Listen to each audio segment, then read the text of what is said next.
আসসালামু আলাইকুম। ধর্মসাগর পাড় বাংলাদেশের কুমিল্লা জেলার একটি মানবসৃষ্ট জলাশয়। জলধারাটি 1958 সালে ত্রিপুরা রাজ্যের রাজা ধর্মমাণিক্য প্রথম খনন করেছিলেন। ধর্মসাগরের আয়তন 23.18 একর। পুকুরের পশ্চিম পাশে নজরুল স্মৃতিকেন্দ্র রয়েছে। সক্রিয় প্রাণীর বন্দোবস্ত করে স্থানীয় বাসস্থানের সুবিধার্থে ধর্মসাগর পাড় খনন করা হয়। এটি বাংলাদেশের নগর জল ঐতিহ্যের প্রাচীনতম নিদর্শন হিসাবে বিবেচিত হয়। খননের পর থেকেই জলাশয়টি শহরের সামাজিক ও অর্থনৈতিক প্রবৃদ্ধির কেন্দ্র হয়ে উঠেছে। বাংলাদেশের অন্যান্য প্রধান শহরগুলোর মধ্যে কুমিল্লা শহরের দ্রুত অপরিকল্পিত বৃদ্ধির কারণে শহরে আদিম শহরের কাঠামো ও পরিচয়কে ক্ষতিগ্রস্ত করেছে। একই সাথে জলাশয়টি স্বতন্ত্র ধরে রাখা কঠিন হয়েছে। সরকারি বেসরকারি প্রতিষ্ঠানগুলো একটি স্বতন্ত্র সত্তা হিসাবে দিঘির পরিবেশ রক্ষা ও সংরক্ষণের কাজ করছে। ধর্মসাগরকে কুমিল্লা শহরের কেন্দ্র হিসাবে সংজ্ঞায়িত করা হয়। শুরু থেকে শহরের কেন্দ্রের বিনোদন অঞ্চলগুলো এ জলাশয়ের পূর্বের তীরের উপরে ভিত্তি করে গড়ে তোলা হয়েছিল। সময়ের মধ্যে এটিকে বিভক্ত করে একটি স্টেডিয়াম, কেন্দ্রীয় ঈদগাহ রূপান্তর করা হয়েছে। উত্তর তীরে শহরে বিভিন্ন প্রশাসনিক ভবন তৈরি করা হয়েছে।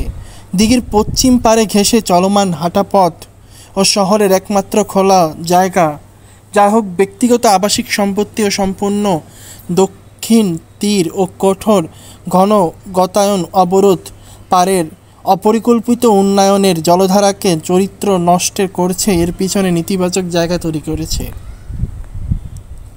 ত্রিপুরার আধিপতি মহারাজার প্রথম ধর্মমাণিক্য 1458 সালে ধর্মসাগর পাড় খনন করেন। এই অঞ্চলে মানুষের জলের কষ্ট নিবারণ করাই ছিল এই রাজার মূল উদ্দেশ্য। রাজমালা গ্রন্থের অনুসারে মহারাজা সুদীর্ঘ 32 বছর রাজত্ব করেন। 1431 থেকে 62 মহারাজা ধর্মমাণিক্যর নাম অনুসারে এর নাম রাখা হয় ধর্মসাগর। ধর্মসাগর নিয়ে ছড়িয়ে রয়েছে বহু উপাখ্যান ও উপকথা।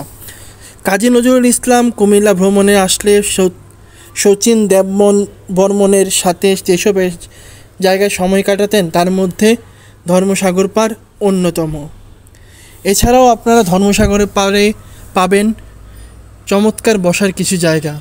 এখানে এসে আপনারা আপনার প্রিয়জনকে নিয়ে সময় কাটাতে পারেন এবং এখানকার যে পরিবেশ, যে বাতাস, সেটা আপনাকে অনেক সুন্দর একটা পরিবেশ দিবে এবং আপনি চাইলে সেখানে ফুচকা খেতে পারেন অথবা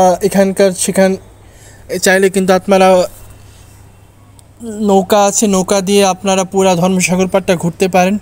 তো আপনারা চাইলে কিন্তু ধর্মসাগর পাড় আসতে হলে আপনারা ঢাকার যে কোনো জায়গা থেকে আসতে পারেন অথবা বাংলাদেশের যে কোনো জায়গা থেকে যখন আপনারা কুমিল্লা আসবেন, কুমিল্লা আসার পরে আপনারা কুমিল্লা কোটবাড়ি বিশ্ব রোড নামবেন।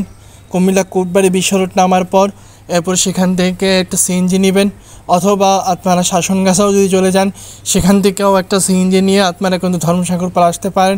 এবং ধর্মসাগর পাড়ে যেতে হলে কিন্তু কোনো প্রকার টিকিট লাগে না, আপনারা বিনা টিকিটেই ধর্মসাগর পাড় ঘুরতে পারবেন এবং ধর্মসাগর পাড়ের যে সৌন্দর্য, যে বাতাস, সেটা আপনারা উপভোগ করতে পারবেন।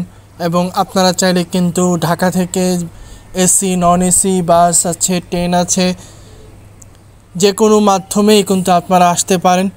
তো এখানে আসলে কিন্তু আপনার মনটাকে শীতল হবে, মনটা আরও আপনার উৎফুল্ল হবে এবং এখানকার যে সবুজের আরণ্যে নিজেকে হারিয়ে যেতে পারবেন। যে একটা কথা আছে, যদি নিজেকে জানতে চাও তাহলে সবুজে মিশে যাও। তো সবুজে মিশতে আপনারা অবশ্যই আসবেন।